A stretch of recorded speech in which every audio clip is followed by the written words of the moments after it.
दोस्तों, जनमंच पे एक बार फिर से आपका स्वागत है। चौधरी चरण सिंह हरियाणा एग्रीकल्चर यूनिवर्सिटी हिसार का 4 नंबर गेट जो बहुत सुंदर है। यूनिवर्सिटी अंदर से भी उतनी ही सुंदर है। लोग यूनिवर्सिटी को देखने के लिए तरसते हैं, लेकिन क्या सच में यूनिवर्सिटी सुंदर है? ये सवाल है। यहाँ के वैज्ञानिक, छात्र, गैर शिक्षक कितने परेशान हैं, ये हम सबको जरूर जानना चाहिए। यूनिवर्सिटी के अंदर 2 गुट बने हुए हैं जो लंबे समय से हम देख रहे हैं। एक गुट जिसका नेतृत्व यूनिवर्सिटी के कुलपति BR कंबोज करते हैं। इस गुट पर लगातार भ्रष्टाचार के आरोप, तानाशाही भरे फैसले करने के आरोप लगते रहे हैं। इस गुट में निजी फायदा उठाने, विदेशी दौरों पर घूमने वाले, प्रमोशन का फायदा उठाने वाले शिक्षक व गैर शिक्षक हैं। तो वहीं जो दूसरा गुट है वो भ्रष्टाचार के खिलाफ बात करता है, यूनिवर्सिटी को नई ऊंचाइयों पर ले जाने के लिए मेहनत करता है। ये गुट यूनिवर्सिटी को किसानों के लिए बचाना चाहता है। इनको समय समय पर कुलपति के गुट द्वारा परेशान किया जाता है। दोनों गुटों के बीच में आपसी प्रतिस्पर्धा है, ये हमें जरूर देखना है। कभी ट्रांसफर करने के नाम पर तो कभी SAR जो वार्षिक रिपोर्ट खराब करने के नाम पर परेशान किया जाता है। कुछ दिन पहले यूनिवर्सिटी के ही शिक्षक डॉक्टर अशोक कुमार ने यूनिवर्सिटी गेट के बाहर 3 दिन तक प्रदर्शन किया था। जनमंच ने उस समय इस मसले की भी रिपोर्ट आपके सामने पेश की थी। हमने उस समय ये बताया था कि यूनिवर्सिटी को किस तरह से धीरे धीरे बर्बादी की तरफ ले जाया जा रहा है। एक शिक्षक क्यों मजबूर हो गया है यूनिवर्सिटी के बाहर प्रदर्शन करने के लिए? क्या अंदर लोकतांत्रिक माहौल नहीं बचा है? क्या बात कहने का तरीका बाहर आके अपनाना पड़ेगा? उसी बदले की भावना से अब डॉक्टर अशोक का भी ट्रांसफर कर दिया गया है। वर्तमान का मामला डॉक्टर दिव्या फोगाट जो यहाँ की युवा साइंटिस्ट थी उसकी मौत से जुड़ा है। पिछले महीने ही डॉक्टर दिव्या फोगाट की मौत चंडीगढ़ के मैक्स हॉस्पिटल में बीमारी के चलते हो गई। बाहर से देखने में सबको लगेगा कि एक वैज्ञानिक बीमारी के कारण मर गई, लेकिन यूनिवर्सिटी के शिक्षकों ने एक ज्ञापन कुलपति महोदय को दिया जिसमें उन्होंने डॉक्टर दिव्या फोगाट की मौत के बारे में व यूनिवर्सिटी के तनावपूर्ण व डर के माहौल पर बात की। जब जनमंच ने डॉक्टर दिव्या फोगाट की मौत की जांच की और डॉक्यूमेंट खंगालने की कोशिश की तो उनकी मौत बीमारी से न होकर यूनिवर्सिटी के सत्ता में विराजमान गुट द्वारा सांस्थानिक हत्या कहा जाए तो गलत नहीं होगा।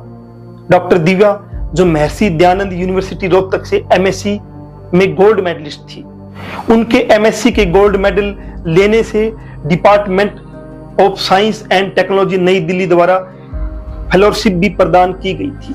Doctor Divya Haryana agriculture university से PhD में गोल्ड मेडलिस्ट थी। अपनी इसी बेहतरीन शिक्षा की बदौलत डॉक्टर दिव्या फोगाट को HCU में ही शिक्षक की नौकरी मिल गई। डॉक्टर दिव्या फोगाट जो बेहतरीन शिक्षक व शोधकर्ता थी, ईमानदारी से काम करती थी, उसकी इसी ईमानदारी से काम करना दूसरे गुट को रास नहीं आया। डॉक्टर दिव्या जिसने 6 साल यहाँ पर शिक्षक के तौर पर काम किया, उन्होंने गेहूं की 5 किस्म इजाद करने में यहाँ महत्वपूर्ण भूमिका निभाई। इसी काबिलियत के कारण सीमेट जो इंटरनेशनल स्तर पर कृषि शोध पर काम करती है, उसने मेक्सिको में 6 महीने के लिए ट्रेनिंग प्रोग्राम के लिए डॉक्टर दिव्या को आमंत्रित किया। ये आमंत्रण उसकी ईमानदारी से काम करने का जज्बा प्रदर्शित करता है, लेकिन HAU प्रशासन ने उसको मेक्सिको नहीं जाने दिया। ऐसा ही बांग्लादेश में भी उसको ट्रेनिंग का उसको दूसरा मौका मिला, लेकिन बांग्लादेश में भी उसको जाने नहीं दिया गया। ऐसे ही एक प्रोजेक्ट जो बड़ी मेहनत करने के बाद वह यूनिवर्सिटी में लेकर आई, उससे भी उसका नाम निकालकर दूसरे किसी डॉक्टर का नाम दे दिया गया। कितनी ही बार डॉक्टर दिव्या को कारण बताओ नोटिस जारी किए गए, उसकी वार्षिक रिपोर्ट कैसे खराब की गई, ये सब हम आपको इस स्टोरी में दिखाएंगे। तो चलिए स्टोरी को सिलसिलेवार समझने की कोशिश करते हैं। डॉक्टर दिव्या फोगाट जो MSc व PhD में गोल्ड मेडलिस्ट थी, इसी काबिलियत के कारण उसको HAU में शिक्षक की नौकरी मिल गई।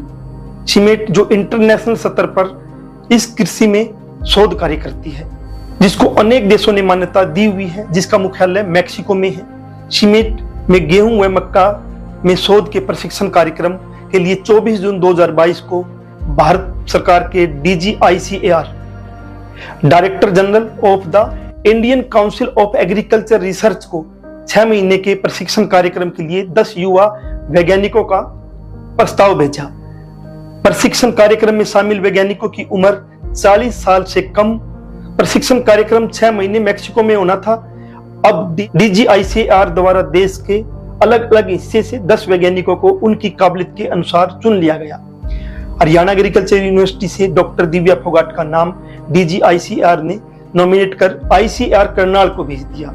ICAR ने नियम के अनुसार HAU प्रशासन को नाम भेज दिया, लेकिन HAU प्रशासन के काले कारनामे भी देख लीजिए, कैसे एक युवा व काबिल साइंटिस्ट को DGICAR के फैसले के बाद भी इस प्रशिक्षण कार्यक्रम में नहीं जाने दिया गया। नियम के अनुसार डॉक्टर दिव्या के डिपार्टमेंट में DAC डिपार्टमेंट एडवाइजरी कमेटी के पास जब DGICAR का ये प्रस्ताव आया तो DAC ने इसको पास करके डायरेक्टर ऑफ रिसर्च के पास भेज दिया। DR ने इसको रजिस्ट्रार के पास भेज दिया, रजिस्ट्रार ने वाइस चांसलर के पास भेज दिया। नियम के अनुसार अब वाइस चांसलर द्वारा अपनी यूनिवर्सिटी की तरफ से डॉक्टर दिव्या का नाम वापस ICAR को करनाल को भेजना था, ताकि डॉक्टर दिव्या इस प्रशिक्षण कार्यक्रम में शामिल हो सके। लेकिन वाइस चांसलर, जो डॉक्टर दिव्या की ईमानदारी व काबिलियत से नफरत करता था, उसने ICAR करनाल को वापस जो पत्र भेजा वो चौंकाने वाला था।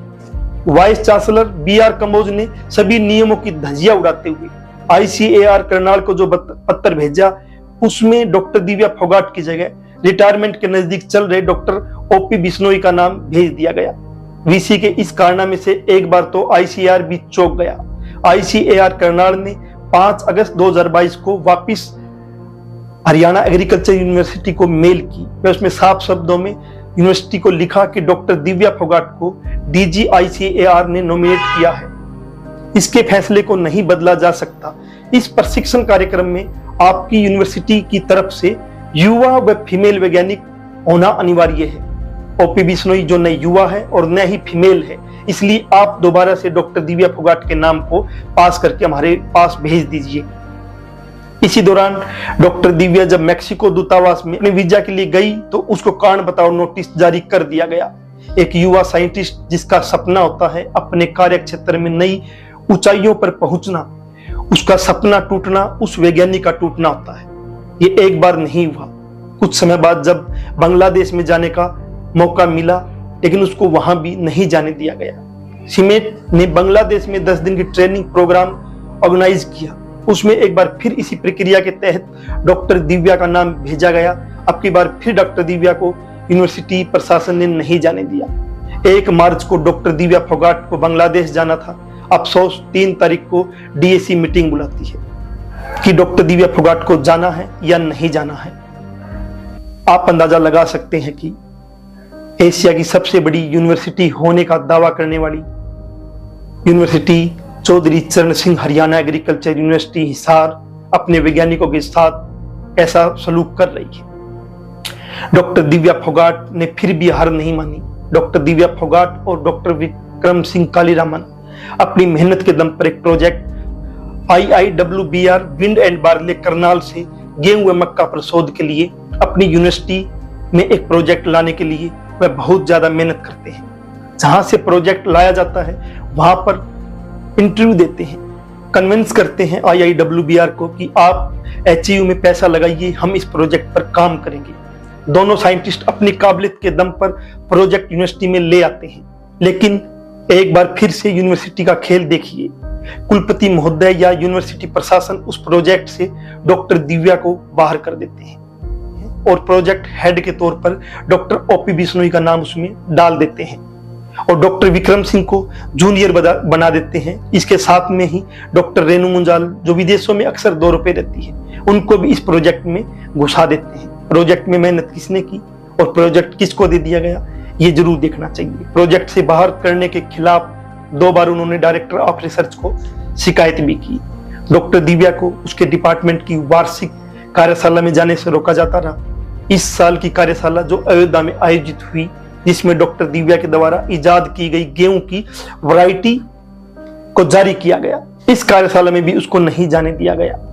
जब डॉक्टर दिव्या इस नाइंसाफी के बारे में डीन से बात करती है तो डीन उनको कहता है कि ये सब वाइस चांसलर के सतर से हो रहा है, उसके हाथ में कुछ भी नहीं है। इतनी नाइंसाफी के बाद भी वाइस चांसलर महोदय के कलेजे को ठंडक नहीं मिली। उन्होंने डॉक्टर दिव्या को परेशान करने के लिए उसके डिपार्टमेंट में section head doctor Karmal Malik को लगा दिया। HAU के ही पुराने नियम के अनुसार सेक्शन हेड उसी डिपार्टमेंट का डॉक्टर लग सकता है, लेकिन जानबूझकर ये नियम बदल दिया गया। Doctor Karmal Malik agronomy department के होते हुए उसको डॉक्टर दिव्या को परेशान करने के लिए विट एंड बार्ले में सेक्शन हेड लगा दिया गया। डॉक्टर दिव्या फोगाट गंभीर बीमारी से ग्रस्त थी। उसमें उनके डॉक्टरों ने साफ बोला था कि इसमें अगर आप दिमागी तौर पर परेशान हुए तो आप मौत की तरफ भी जा सकते हो। यूनिवर्सिटी प्रशासन को भी उस बीमारी का मालूम था। उसके बाद भी लगातार डॉक्टर दिव्या फोगाट को परेशान किया जाता रहा, उसके सपनों को तोड़ा जाता रहा। यूनिवर्सिटी के व्हाट्सएप ग्रुपों में डॉक्टर दिव्या फोगाट इन सब मुद्दों पर मजबूती से बात करती रही।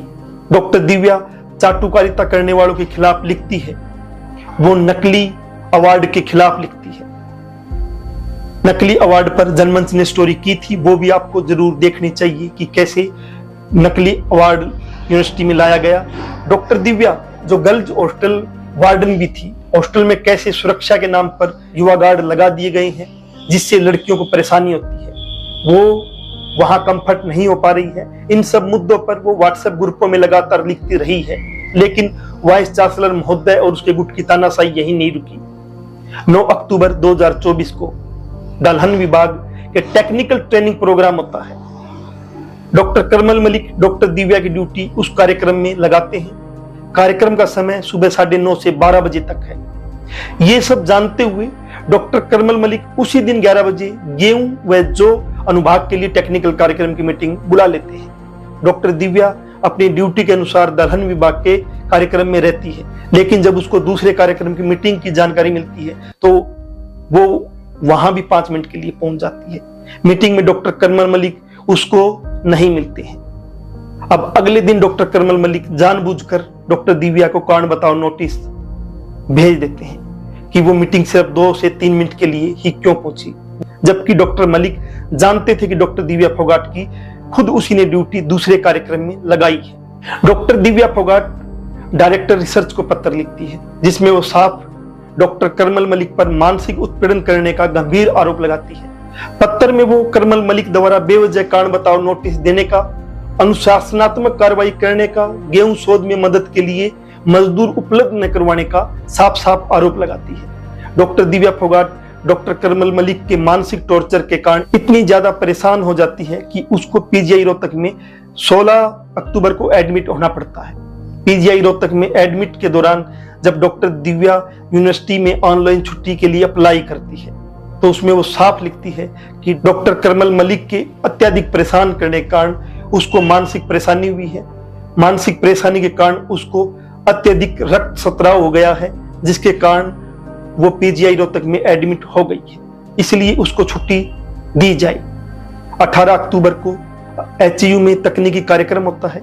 डॉक्टर दिव्या इस डर से कि अगर वो शामिल नहीं हुई तो फिर करमल मलिक उसको कारण बताओ नोटिस जारी करेगा, वो बीमार होते हुए भी उस कार्यक्रम में पहुंचती है। मानसिक तनाव बढ़ता जा रहा था। मानसिक तनाव के कारण डॉक्टर दिव्या मौत के करीब जा रही थी, लेकिन तानाशाह को थोड़ा सा भी रहम उस मासूम पर नहीं आया। आखिरी समय उसकी बहन ने उसको मैक्स हॉस्पिटल चंडीगढ़ में एडमिट करवा दिया, लेकिन अफसोस गोल्ड मेडलिस्ट होनहार डॉक्टर दिव्या फोगाट नहीं रही। उसकी जान नहीं बचाई जा सकी। भेड़ियों के झुंड उस अकेली लड़की का शिकार करने में कामयाब हो गई। 27 अक्टूबर को डॉक्टर दिव्या की मौत हो गई। लेकिन इससे भी बड़ा अफसोस एचयू में पढ़ने व पढ़ाने वाले छात्रों, शिक्षकों या गैर शिक्षकों पर है, जो डॉक्टर दिव्या फोगाट की मौत पर चुप्पी साधे हुए हैं। उससे भी ज्यादा अफसोस परिवार व सिविल सोसाइटी पर है, जो डॉक्टर दिव्या फोगाट की सांस्थानिक हत्या करने वाली सलाखों के पीछे नहीं है। डॉक्टर दिव्या फोगाट का ये व्हाट्सएप मैसेज जरूर सबको देखना चाहिए कि व्यक्तियों को कुचलकर विचारों को नहीं मारा जा सकता। भगत सिंह का व्हाट्सएप ग्रुप में वो मैसेज डालती है। ऐसे ही एक मैसेज में वो लिखती है कि रावण का होगा अंत। आज की रिपोर्ट के आखिरी में उसका ये मैसेज उनके लिए जिन्होंने उसके जीने की आजादी छीन ली, उनके लिए जरूर ये मैसेज देखना चाहिए। क्या गीता पाठ करवाने से कुकर्म धुल जाएंगे, ये अपने विरोधियों के लिए वो लिखती है। दोस्तों, जनमंच एक बार फिर से हाजिर होगा एक नई रिपोर्ट के साथ। तब तक के लिए शुक्रिया।